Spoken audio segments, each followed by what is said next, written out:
Hello everyone, how are you all? Hope you all are doing great. So today in this video we will be covering class 8th new NCERT book Curiosity, chapter number 5 Exploring Forces. In this video we will be covering full chapter explanation, notes and exam based question. So without wasting time, let's start our class. So starting today's class with a motivational quote which is, do not let the behavior of others destroy your inner peace. So in this class we will discuss the full chapter explanation. This class will be bilingual.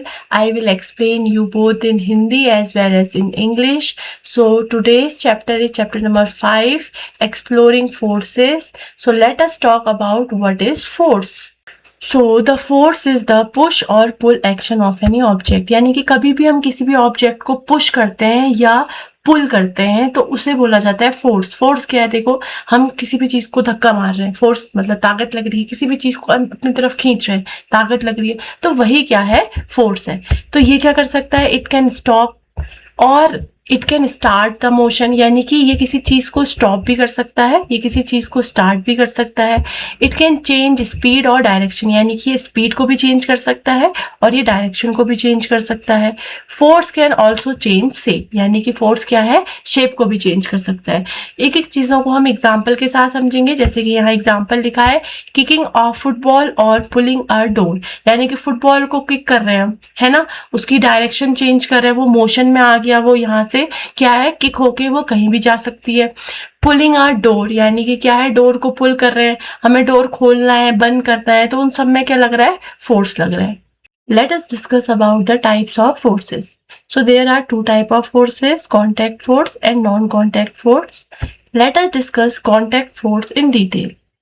So contact force act only when there is a physical contact, यानी कि contact force तभी act करेगा जब हम किसी भी object के physically contact में आएंगे. फॉर एग्जाम्पल, मुझे पेन उठानी है तो मेरे को पेन को टच करना पड़ेगा, फिजिकली कांटेक्ट में आना पड़ेगा, तो ऐसे फोर्सेस को कहते हैं contact force. Now there are two type of contact forces, muscular force and frictional force. So muscular force, what is muscular force? Force produced by muscles of body, यानी कि हमारी बॉडी द्वारा, हमारी बॉडी की जो मसल्स हैं उनके द्वारा जो फोर्स प्रोड्यूस होता है. जैसे कि लिफ्टिंग आ स्कूल बैग, यानी कि आप स्कूल जाते हैं सुबह सुबह, तो आपके स्कूल बैग में बहुत सारी बुक्स होती हैं, बॉटल होती हैं, तो उसको उठाने के लिए क्या है? आपकी बॉडी की मसल्स क्या करेंगी? एक फोर्स प्रोड्यूस करेंगी, तो वो होगा muscular force. Pushing a chair, ठीक है, और हमें कोई ब्रिक उठाना है, कोई भारी चीज उठानी है, तो उन सब में कौन सा फोर्स लग रहा है बेटा? Muscular force. Now second one is frictional force. So force that opposes motion, it acts between the two surface in contact, यानी कि फ्रिक्शनल फोर्स क्या है? जब दो सरफेस एक दूसरे के कांटेक्ट में आती है तो ये क्या है? फ्रिक्शनल फोर्स प्रोड्यूस होती है. जैसे कि अगर मैं रोड में वॉक कर रही हूँ, यानी मैं चल क्यों पा रही हूँ? Because of frictional force. ठीक है, I am running because of frictional force. Example, walking on ground, यानी कि हम ग्राउंड में चल रहे हैं, यानी ग्राउंड और हम दोनों के बीच में क्या है? आपका फ्रिक्शनल फोर्स काम आ रहा है. स्लाइडिंग ऑफ बुक, यानी कि आप अपने डेस्क में बुक को स्लाइड कर सकते हैं because of frictional force. Okay, now the second type is non-contact forces. So what are non-contact forces? The forces that act without touching the object, यानी कि ऐसे forces जो बिना ऑब्जेक्ट को टच करे ही वर्क करेंगे. ठीक है, अब देखते हैं कि कौन कौन से फोर्सेस हैं. फर्स्ट है ग्रेविटेशनल फोर्स. अब ग्रेविटेशनल फोर्स को समझने के लिए हम एक चीज समझते हैं कि यहाँ पर कोई एक बच्चा बैठा है एप्पल ट्री के नीचे, तो वो ऐसे कुछ सोच रहा था, तो उसके सर पे क्या है? एप्पल गिर गया. तो उसके सर पे एप्पल गिरा तो उसको लगा कि एप्पल नीचे क्यों गिरा, ये ऊपर को क्यों नहीं गया? This is because of gravitational force, यानी कि ये इसलिए ऐसा है क्योंकि क्या है? अर्थ क्या करती है? अर्थ पुल्स ऑब्जेक्ट टुवर्ड्स इटसेल्फ, यानी कि अर्थ अपनी तरफ क्या है? सारे ऑब्जेक्ट को पुल करती हैं. ठीक है, तो यहाँ पर वो कौन सा फोर्स है? Gravitational force.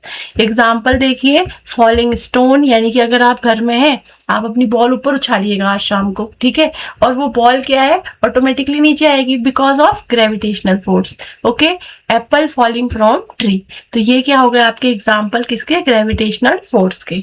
Now comes magnetic force. अब now what is magnetic force? Force of attraction and repulsion between magnets, यानी कि मैग्नेट के बीच में जो अट्रैक्शन और रिपल्शन होता है उसमें क्या है, नॉन कॉन्टैक्ट फोर्स काम आता है। यानी कि दो मैग्नेट रख दिए मैंने, ठीक है, नॉर्थ और साउथ होगा तो एक दूसरे के साथ क्या करेगा, वो अट्रैक्ट करेगा, क्योंकि opposite pole attract each other. अब अगर साउथ और साउथ हो जाएगा तो वो दोनों एक दूसरे से दूर जाएंगे, एक दूसरे को रिपेल करेंगे, क्या वो कॉन्टेक्ट में आए, नहीं, these are non contact force. तो ये क्या है आपका मैग्नेटिक फोर्स। एग्जाम्पल देखिए, मैग्नेट अट्रैक्टिंग आयरन नेल्स या मैग्नेट अट्रैक्टिंग अदर मैग्नेट, तो ये क्या हो गया आपका मैग्नेटिक फोर्स का example. So next one comes electrostatic force. अभी इलेक्ट्रोस्टैटिक फोर्स क्या है, force act between charge object, यानी कि दो चार्ज ऑब्जेक्ट के बीच में जो फोर्स एक्ट होता है, नॉन कॉन्टैक्ट फोर्स, उसे बोलते हैं इलेक्ट्रोस्टैटिक फोर्स। अब इसको समझने के लिए हम क्या करेंगे, देखिए हम स्केल या कॉम ले लेंगे, पेपर के पीसेस ले लेंगे और अपने हेयर्स हैं उसमें क्या करेंगे, कॉम को थोड़ी देर रब करेंगे। तो हम क्या देखेंगे कि यहाँ पर को हमारी बॉडी से क्या हो जाएगा, जो चार्ज है वो इसमें ट्रांसफर हो जाएगा और थोड़ी देर के लिए क्या है, ये बिल्कुल चार्ज बॉडी की तरह वर्क करेगा और ये इस पेपर के पीसेस को अट्रैक्ट करने लग जाएगा। यानी कि इसमें भी कॉन्टेक्ट नहीं आएगा, आपको बिल्कुल टच नहीं करवाना है, आपको थोड़ा सा दूर रखना है, वो ऑटोमेटिकली उसके कॉन्टेक्ट में आके चिपक जाएगा। तो देखिए, balloon sticking to the wall after rubbing, यानी कि आप बलून को भी अपने हेयर्स में क्या कर सकते हैं, थोड़ी देर रब करके स्टिक करेंगे वॉल में, तो बिना टेप के आप बलून को स्टिक कर सकते हैं ना। अमेजिंग। तो देखिए, बहुत अच्छे अमेजिंग एग्जांपल्स के साथ आपको यहाँ पर को मैं समझाने की कोशिश कर रही हूँ, आप लोग इन सब चीजों को नोट डाउन कर सकते हैं। ओके, चलिए, कांटेक्ट और नॉन कांटेक्ट फोर्स को समझने के बाद अब समझते हैं बैलेंस और अनबैलेंस फोर्स को। बहुत ही सिंपल चीज़ है, समझने के लिए कोई डिफिकल्ट चीज़ नहीं है, आप लोगों के लिए बहुत न्यू चीज़ है, तो आप बहुत एक्साइटिंग वे से इसको समझिए। तो फर्स्ट आ जाता है balance force. Force are equal in size and opposite in direction, no change in motion occur. अब देखिए, बैलेंस फोर्स क्या होता है, इसमें क्या होता है, जो साइज है वो हमेशा क्या रहता है, इक्वल रहता है, ठीक है, और इसमें कोई भी मोशन नहीं होता, यानी कि कोई भी मूवमेंट नहीं होगा। ठीक, आप आइए एग्जाम्पल के साथ समझते हैं। अब देखिए, यहाँ पर कोई एक वुडन ब्लॉक है, एक अलमीरा है, और दोनों ही सेम साइज के, हम बोल सकते हैं आपकी दो क्लासमेट है, ऑब्वियसली सेम एज के सेम साइज के हैं बच्चे, और दोनों एक तरफ से क्या है, ये अपनी तरफ से फोर्स लगा रहा है, ये अपनी तरफ से फोर्स लगा रहे हैं, तो ये दोनों का फोर्स क्या है बेटा, इक्वल है। इक्वल है, दोनों अपोजिट डायरेक्शन से इक्वल फोर्स आ रहा है, तो क्या होगा, मोशन नहीं होगा, यानी कि अलमीरा कोई भी क्या नहीं कर पाएगा, आपका खिसका नहीं पाएगा, है ना। यानी कि ये कौन सा है, बैलेंस फोर्स, जिसमें क्या है, आपका इक्वल साइज में क्या लग रहा है, फोर्स लग रहा है, अपोजिट डायरेक्शन से भी जो फोर्स है वो भी क्या लग रहा है, सेम लग रहा है, और ऐसे केस में क्या है, नो चेंज इन मोशन अकर, इसमें अलमीरा आपकी उतनी ज्यादा नहीं खिसकेगी। ठीक है, दूसरा है अनबैलेंस फोर्स। अब देखिए, इसमें क्या होता है, फोर्सेज आर अनइक्वल, यानी कि साइज भी अनइक्वल है। देखिए, ये आ गए आपके बहुत बड़े दादा, सीनियर दादा, और ये है आप, ठीक है। ऑब्जेक्ट स्टार्ट मूविंग और चेंज इट्स मोशन, यानी कि क्या, आप देखो, ये दादा ने अगर यहाँ थोड़ा भी पुश कर दिया ना बिना ताकत लगाए, तो वो आपके साथ, आपको तो पुश करेंगे ही करेंगे, साथ में अलमीरा के साथ साथ आपको भी पीछे को धकेल देंगे। तो ये कौन सा वाला हो गया, अनबैलेंस फोर्स हो गया। इसमें जो इनका जो फोर्स है वो ज्यादा है, आपका कम है, तो इसको बोलेंगे अनबैलेंस फोर्स, और ये अलमीरा को आराम से खिसका देंगे अकेले ही। और यहाँ पर को क्या है, आपका दोनों तरफ से इक्वल फोर्स लग रहा है, तो ये कौन सा है, बैलेंस फोर्स। आ गया ना समझ में। Okay student, now let us talk about pressure. What is pressure? So pressure is a force applied on the unit area. यानी कि pressure क्या है, हम किसी भी particular area में जब force apply करते हैं तो उसे बोलते हैं pressure। तो pressure का formula देखिए, pressure equals to force upon area। अब देखिए, इसको समझने के लिए एक simple से example यहाँ पर को दिया है, जैसे कि sharp knife cuts better because it has less area। यानी कि एक sharp क्या है, चाकू है, वो क्या है, बहुत अच्छी सी चीज़ों को कट करेगा, जबकि एक ब्लंट नाइफ है जिसे हम बटर नाइफ भी कहते हैं, तो वो क्या है, उसका जो एरिया है वो ज़्यादा है, तो इसीलिए क्या है, आपका जो कटिंग होती है वो बहुत ही डिफिकल्ट हो जाती है ब्लंट नाइफ से compare to sharp knife. Okay, now coming to next topic which is pressure in liquid. अब लिक्विड में कैसे प्रेशर एक्सर्ट होता है, तो देखिए, liquid exert pressure in all direction, यानी कि लिक्विड क्या है, सारी ही डायरेक्शन में प्रेशर को एक्सर्ट करता है, और सबसे ज्यादा प्रेशर क्या होता है, देखिए, प्रेशर इंक्रीजेज विद डेप्थ, यानी जितनी ज्यादा डीप होगी ओशियंस में, आप देख सकते हैं उतना ज़्यादा प्रेशर क्या है ओशियंस में होगा, कहाँ, डेप्थ में। Example, deep sea water has more pressure, यानी कि जो डीप सी वाटर है ओशियंस है वहाँ पर को क्या है आपके डेप्थ में क्या है सबसे ज़्यादा प्रेशर होगा कंपेयर टू आपका surface. Okay, so now coming to next topic, which is atmospheric pressure. Now what is atmospheric pressure? So the air around us exert pressure is called atmospheric pressure, यानी कि हमारे चारों तरफ क्या है atmosphere में जो एयर प्रेजेंट है वो एक प्रेशर एक्सर्ट करती है जिसे बोला जाता है atmospheric pressure. Okay, we do not feel it because our body pressure balance it, और हम ऐसे फील क्यों नहीं कर पाते एटमॉस्फेरिक प्रेशर को, क्योंकि जो हमारी बॉडी है वो क्या करती है अंदर से प्रेशर क्रिएट करती है जिसकी वजह से बाहर का और अंदर का प्रेशर क्या हो जाता है इक्वल हो जाता है, बैलेंस हो जाता है, इसलिए हमारी बॉडी फील नहीं करती है प्रेशर। और एग्जांपल्स देखते हैं, which is drinking juice with a straw, यानी कि क्या है, ये सबसे सिंपल एग्जांपल है एटमॉस्फेरिक प्रेशर को समझने का। यानी कि जब हम क्या करते हैं स्ट्रॉ से क्या करते हैं सक करते हैं, है ना, जूस पी रहे हैं या कोई भी ड्रिंक पी रहे हैं तो हम अंदर की सारी एयर को क्या कर देते हैं रिमूव कर देते हैं, और इससे क्या हो जाता है आपके जो अंदर है यहाँ लो प्रेशर क्रिएट हो जाता है, और जो बाहर है हाई प्रेशर जो है आपका वो उसके कांटेक्ट में आता है तो सारी की सारी जो लिक्विड है वो अपवर्ड की तरफ क्या है मूव करने लग जाती है और हमारे मुंह तक का क्या आ जाती है वो ड्रिंक आ जाती है just because of atmospheric pressure. Okay, got it. चलिए अब फटाफट से सारे इंटरेस्टिंग एग्जांपल्स को हम डिस्कस कर लेते हैं जो एक्सप्लोरिंग फोर्सेस के हैं। ये डेली लाइफ एग्जांपल है, आपको बहुत मजा आएगा इसको पढ़ने में, इसको लर्न करने के लिए भी ये बेस्ट ट्रिक है। तो देखिए फर्स्ट वाला है फोर्सेस पुश एंड पुल। अब कौन कौन से आपके एग्जांपल में पुश और पुल हो रहा है, देखिए first one is kicking off football, यानी कि जब हम फुटबॉल को किक करते हैं तो फोर्स होता है और फोर्स की वजह से वो फुटबॉल क्या है मूव करती है, ठीक है। दूसरा है ओपनिंग अ ड्रॉर, यानी किसी भी ड्रॉर को हम ओपन करते हैं तो कौन सा फोर्स लगता है, पुलिंग फोर्स, ठीक है, हम अपनी तरफ को पुल करते हैं उसको। दूसरा है आपका क्लोजिंग डोर, यानी कि जब हम दरवाजा बंद करते हैं तो हम उसको पुश करते हैं, यानी कि उसमें पुशिंग फोर्स लगता है। Okay, got it. Now you use force every second in daily life without noticing, यानी कि आप क्या है, एक इंटरेस्टिंग फैक्ट है, आप हर चीज में क्या है फोर्स को यूज कर रहे हैं, आपको इवन पता भी नहीं है, नोटिस भी नहीं करते हैं आप डेली लाइफ में कहाँ कहाँ पर को क्या है फोर्स का यूज किया जाता है। अब दूसरा आ जाता है non contact force.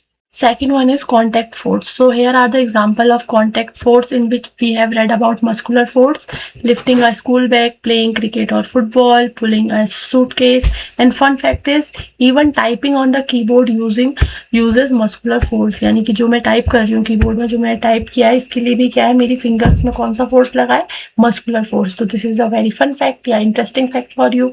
Now comes frictional force, that is walking without slippers, बिना चप्पल के चलना, ब्रेक्स, स्टॉपिंग अ बाइसिकल, यानी बाइसिकल को क्या है स्टॉप करना ब्रेक्स की मदद से, writing with a pen on a paper, ये सब में क्या है आपका फ्रिक्शनल फोर्स यूज हुआ है। इंटरेस्टिंग क्या है, without friction you can't even stand, यानी कि विदाउट फ्रिक्शन हम इवन खड़े भी नहीं हो सकते। It is a very interesting facts for you all. Now here are the examples of non contact forces in which first one is gravitational force, apple falling from a tree, rain falling on earth, jumping ball coming back down. So here is an interesting fact which is if gravity was not there we would float in the air, यानी कि just like space अगर अर्थ में gravity नहीं होती तो हम अभी हवा में उड़ रहे होते, है ना। तो ये इंटरेस्टिंग फैक्ट है। Here is a second type of non-contact force which is magnetic force. Here are the example of magnetic force. Magnet attracting iron nail, yes we know. Fridge magnet sticking on door, यानी कि आपने fridge magnet देखे होंगे जो door में stick हो जाते हैं उसमें मैग्नेट प्रेजेंट है। Compass pointing direction, interesting fact is magnet can attract even without touching, yes you all know कि मैग्नेट क्या है बिना टच करे भी क्या है आपका अट्रैक्ट हो जाता है, इसीलिए ये क्या है नॉन कॉन्टैक्ट का एग्जाम्पल है। Now here is a third type of non-contact force, electrostatic force. Here are the example: balloon sticking on the wall after rubbing, hair standing up after combing, paper bits sticking on comb. And here is a fun fact which is you can create electricity by just rubbing, यानी कि अपनी body में किसी भी चीज को रब करिए और आप क्या इलेक्ट्रिसिटी को क्रिएट कर सकते हैं for a second. Now here comes a next example of balanced and unbalanced force. So tug of war with equal strength, यानी कि आपने क्या करा होगा, आपने वो खेला होगा टग ऑफ वॉर गेम, तो अगर इस तरफ और राइट और लेफ्ट दोनों साइड में इक्वल स्ट्रेंथ है तो कोई भी मूवमेंट नहीं होगा।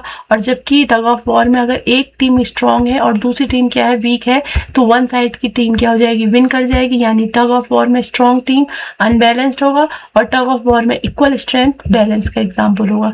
तो इंटरेस्टिंग क्या है, small forces difference can change the whole result. Okay, now talking about the example of pressure, sharp knife cut vegetable easily. yes we know कि small area होगा तो ज़्यादा pressure होगा। high heels sink on the soft ground, यानी कि high heels का जो area है वो less है तो pressure क्या है, ज़्यादा लगेगा। school bag straps are wide, यानी कि आपके जो स्कूल के बैग्स हैं अगर उनके जो फीते होंगे उनका जो शेप होगा वो चौड़े होंगे तो ज़्यादा एरिया होगा, और ज़्यादा एरिया होने के कारण आपको अपना बैग क्या लगेगा, हल्का लगेगा। इसलिए क्या है, आपको हमेशा स्कूल बैग क्या खरीदना चाहिए, जिसके जो स्ट्रैप्स हैं वो क्या है, वाइड हो। अब इसमें इंटरेस्टिंग क्या है, nature always follow the pressure rules. Now here comes the example of pressure in liquid. So deep swimming pools feel more pressure on years, यानी कि आप क्या है, डीप स्विमिंग पूल्स में जाएंगे तो आपके कानों में ज़्यादा प्रेशर क्रिएट होगा। और submarines are built strong for deep water pressure, और सबमरीन्स जो होती हैं वो बहुत ही ज़्यादा स्ट्रांगली बिल्ड करी जाती हैं ताकि वो डीप ओशियंस का जो वाटर प्रेशर है उसको सह पाएँ। इंटरेस्टिंग फैक्ट्स क्या है, देखिए, the deeper you go the stronger water pushes you. We have read कि जितना डीप हम जाएंगे उतना ज़्यादा वाटर प्रेशर क्या रहेगा, स्ट्रॉन्ग रहेगा। Next one is atmospheric pressure, drinking juice with straw, syringe pulling liquid, air filled a balloon. Here is an interesting fact, we are always under air pressure but we do not feel it, क्योंकि हमारी body क्या कर देती है, balance कर लेती है उस चीज को। Okay, now after completing the whole chapter explanation, let us come to important question answer session. First question is what is force, right its effect, यानी कि आपको फोर्स की डेफिनेशन लिखनी है, पुश और पुल एक्टिंग ऑन एन ऑब्जेक्ट, और उसके effects लिखने हैं कि उसको हम स्पीड चेंज कर सकते हैं, शेप चेंज कर सकते हैं फोर्स लगा के, डायरेक्शन चेंज कर सकते हैं, किसी चीज़ को स्टार्ट या स्टॉप कर सकते हैं। Next one is what is pressure, right its formula in example, यानी कि आपको प्रेशर लिखना है, फोर्स अप्लाइड पर unit area is called pressure. Formula हो गया pressure equals to force upon area. Example लिखना है, sharp knife cut better due to high pressure, और भी ज्यादा एग्जाम्पल जो हमने डिस्कस करें आप वो भी लिख सकते हैं। तो ये थी आज की पूरी class. Hope you like this class and hope you find this class informative. If you find this class informative, you can like, share, subscribe to our channel. Thank you for watching. See you in next class. Bye bye. Take care.